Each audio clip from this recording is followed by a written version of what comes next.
अगर तुम उनको दोगे तो तुम ताकतवर कैसे हो सकते हो, बताओ जरा मुझे। तुम्हें याद नहीं है कि राजस्थान के लोगों को याद दिलाऊं याद? इंदर मेघवाल को भूल गए हो क्या? अभी 15 तारीख अभी मैं भूला नहीं वो खून के आंसू जितेंद्र मेघवाल को भूल गए हो क्या? ओम प्रकाश रेगर को भूल गए हो क्या? जब उनका परिवार मुझसे मिलता है, तीनों का परिवार, तो पहले गले लगा के चिंगाड़ के रोता। बताओ उनको क्या जवाब दूं कि मेरा समाज गुलामी छोड़ना नहीं चाहता? क्या जवाब दूं उनको, बताओ क्या जवाब दूं इंदर मेघवाल के पिताजी को, जिसपे उसके बाद भी हमला हुआ उसके चाचा पे, और मुख्यमंत्री तमाशा देख रहा था बैठ के? बताओ क्या जवाब दूं जितेंद्र मेघवाल को कि सरकार ने जो वादा किया वो वादा पूरा नहीं किया, सिर्फ मूछे रखने में मेरे भाई की हत्या हुई। आज भी वो परिवार है सुरक्षा के माहौल में, उनके लाइसेंस ऑफ बने 1 साल बाद। बताओ क्या जवाब दो ओम प्रकाश रेगर को कि जिसने उससे उसकी जान छीन ली, उसको जेल नहीं भेजा, मुख्यमंत्री ने उसको बचाने का काम किया। इस सरकार का भरोसा लड़ोगे? इनको रहनुमा मानते हो? इनसे उम्मीद करते हैं ये तुम्हारी गुलामी बेबसी काटेंगे। क्यों नहीं मिल रहा प्रिया मेघवाल को सम्मान? क्योंकि उनका समाज उनका गुलाम बना हुआ है, इसलिए नहीं मिल रहा है। जिस दिन इसका समाज विद्रोह करेगा, जिस दिन इसका समाज अपमान को अपमान समझेगा, उस दिन आप देखना वो आपके पैरों में पड़ा होगा मुख्यमंत्री। कि अगर करो मरो की स्थिति पैदा हो चुकी है देश के अंदर। मैं याद करता हूं शहीद आजम भगत सिंह को, राजगुरु जी को, सुखदेव जी को, उनकी शहादत को। उन्होंने आखिरी याचिका में कहा था कि युद्ध जारी है और युद्ध तब तक जारी रहेगा जब तक कुछ चंद ताकतवर लोग भारतीय समाज और श्रमिकों यानी कि मजदूरों की जो आर्थिक स्थिति पे उस पर एकाधिकार बना के रखेंगे, तब तक ये युद्ध जारी रहेगा। आज भी किसानों को उनकी फसल के दाम नहीं मिलते, आज भी मजदूरों को उनकी न्यूनतम वेतन नहीं मिलता। अभी अभी किसानों के लिए एक और प्राणाघात हुआ, प्राकृतिक मारू ओला पड़ गया। मैंने खुद देखा कि हमारे यहां वैश्य का किसान रो रहा है। सरकार मुआवजे की बात करेगी, मुआवजे के नाम पे किसी को 10 रुपए पकड़ाए, किसी को 20 रुपए पकड़ाए, किसी को 50 रुपए पकड़ाएगी, यानी कि उनकी मेहनत से मजाक करेगी। यही हो रहा है इस व्यवस्था में। जो पहले आजादी से पहले की व्यवस्था थी, आज भी वही झुकी तो दिखाई देती है। किसान मजबूरी में सुसाइड कर रहा है, नौजवान बेरोजगारी के कारण जो है सुसाइड कर रहे हैं। और अगर मैं राजस्थान की बात करूं, यहां की सरकार तो इतनी निकम्मी है कि कोई पेपर ऐसा नहीं कराते जो लीक ना हो। सारे पेपर लीक होते हैं। जब आप पेपर लीक करा के अपने चहितों की जेब में रखवा दोगे तो बताओ न्याय कैसे होगा, गरीब के बेटे कैसे आगे बढ़ेंगे? बताओ मुख्यमंत्री जी मुझे। जब आप सीएचए की भर्ती वाले बच्चों को जब वो आंदोलन करने जाते हैं, उनको लाठियों से पीटने का काम करते हो, उनको जेल में बंद करने का काम करते हो, तो फिर न्याय कैसे होगा?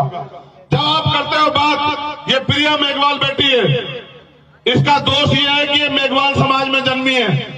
जब हमने इसकी बात करी तब सबकी आंख खुली, मुख्यमंत्री को मजबूर होकर बुलाना पड़ा। कहा कि एक पता नहीं कोई चीज उसका एम्बेसडर बना रहे, वो भी बंद कर दी। एक सिंगल पैसे की मदद नहीं करी। बताओ खिलाड़ी कैसे आगे बढ़ेंगे? मुख्यमंत्री जवाब दे कि अगर इसका दोष ये है कि ये मेघवाल समाज की बेटी है, तो मुख्यमंत्री जी याद रखना कि तुम्हारे भरोसे नहीं है। हमारा समाज इतना बड़ा है कि यहां इस राजस्थान में अपनी हैसियत बनाएगा और ऐसी ऐसी हजारों बेटियों को सम्मान दिलाने का, उनको शक्तिशाली बनाने का काम करेगा। हम निकम्मों के भरोसे नहीं है।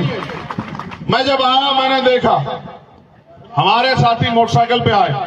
क्या तुम में से कोई एक भी ऐसा है जिसको बुलाने के लिए पैसे दिए गए हो? वहां तक जो बैठे हैं, किसी को साधन दिया गया? नहीं भैया नहीं। खाना भेजा गया? नहीं। तुम सब लोग वो हो जो मेरी तरह चिंतित हो, जिनके दिल में बात है कि भाई हमें आजाद हुए 75 साल से ज्यादा हो गया, अब तो हमारी गुलामी बेबसी खत्म हो, अब तो हमारी गरीबी कटे। लेकिन ये गरीबी कटेगी कैसे भाइयों? जब वोट की ताकत का प्रयोग आप दूसरे को दोगे। सोचो, साहब कहा करते थे कि वोट पंजे वालों को दोगे तो वो ताकतवर होंगे, वो अपने बेटों को आगे बढ़ाएंगे। तुम्हारे बेटों को क्यों आगे बढ़ाएंगे? तुम्हें क्यों आगे बढ़ाएंगे? बताओ। वोट अगर तुम उनको दोगे तो तुम ताकतवर कैसे हो सकते हो? बताओ जरा मुझे। तुम्हें याद नहीं है? राजस्थान के लोगों को याद दिलाऊं याद? इंदर मेघवाल को भूल गए हो क्या?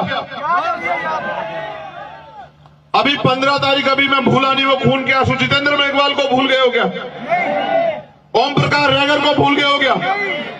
जब उनका परिवार मुझसे मिलता है, तीनों का परिवार, तो ऐसे गले लगा के चिंगाड़ के रोता। बताओ उनको क्या जवाब दूं कि मेरा समाज गुलामी छोड़ना नहीं चाहता? क्या जवाब दूं उनको? बताओ क्या जवाब दूं इंदर मेघवाल के पिताजी को, जिसपे उसके बाद भी हमला हुआ उसके चाचा पे, और मुख्यमंत्री तमाशा देख रहा था बैठ के? बताओ क्या जवाब दूं जितेंद्र मेघवाल को कि सरकार ने जो वादा किया वो वादा पूरा नहीं किया, सिर्फ मूछे रखने में मेरे भाई की हत्या हुई। आज भी वो परिवार है सुरक्षा के माहौल में, उनके लाइसेंस ऑफ बने 1 साल बाद। बताओ क्या जवाब दो ओम प्रकाश रैगर को कि जिसने उससे उसकी जान छीन ली, उसको जेल नहीं भेजा, मुख्यमंत्री ने उसको बचाने का काम किया। इस सरकार के भरोसे लड़ोगे? इनको रहनुमा मानते हो? इनसे उम्मीद करते हैं ये तुम्हारी गुलामी बेबसी काटेंगे? जानवर के आगे से भी उसका खाना भोजन हटाओगे वो भी रिएक्शन कर देगा। कुत्ता देखा है नहीं देखा है? कुत्ता पालते भी होंगे तुम लोग। कुत्ते के आगे से कभी भोजन उठा के देखना, क्या करेगा पता है तुम्हें? वो क्या करेगा? तुम्हारे सारे अधिकार ये सरकारें छीन ले रही है। मेरे गुलाम भोले भाले गुलाम हो बने हुए समाज के लोगों, अपने बारे में सोचो तो सही। कौन सोचेगा तुम्हारे बारे में? जितने अधिकार बाबा साहब अम्बेडकर अपने 4-4 बच्चे कुर्बान करके देके गए थे, उनमें से बचा क्या तुम्हारे पास? एक आरक्षण व्यवस्था है, सरकारें भर्ती नहीं निकालती हैं, संविदा से भर रहे हैं मुख्यमंत्री। ये यहां की सरकार के हाल नहीं है, केंद्र की सरकार के हाल है। भाजपा हो, कांग्रेस या कोई और सरकार हो, हम तो सिर्फ और सिर्फ वोटर बने हुए हैं। तुम इतने बड़े पैमाने में यहां आए, अगर इतने बड़े पैमाने पे मेरी बात मान के अगर रोज एक आदमी को तैयार करे और उनसे कहे कि इस बार अपने भाई के हाथों को मजबूत करना, तो मैं गारंटी से कहता हूं कि राजस्थान में आपके अधिकार छीनने वाला कोई बचेगा नहीं। क्यों नहीं मिल रहा प्रिया मेघवाल को सम्मान? क्योंकि उनका समाज उनका गुलाम बना हुआ है, इसलिए नहीं मिल रहा है। जिस दिन इसका समाज विद्रोह करेगा, जिस दिन इसका समाज अपमान को अपमान समझेगा, उस दिन आप देखना वो आपके पैरों में पड़ा होगा मुख्यमंत्री। ये ताकत है आपके पास वोट की। गुलाम मत बनो, हालात बहुत अच्छे नहीं है।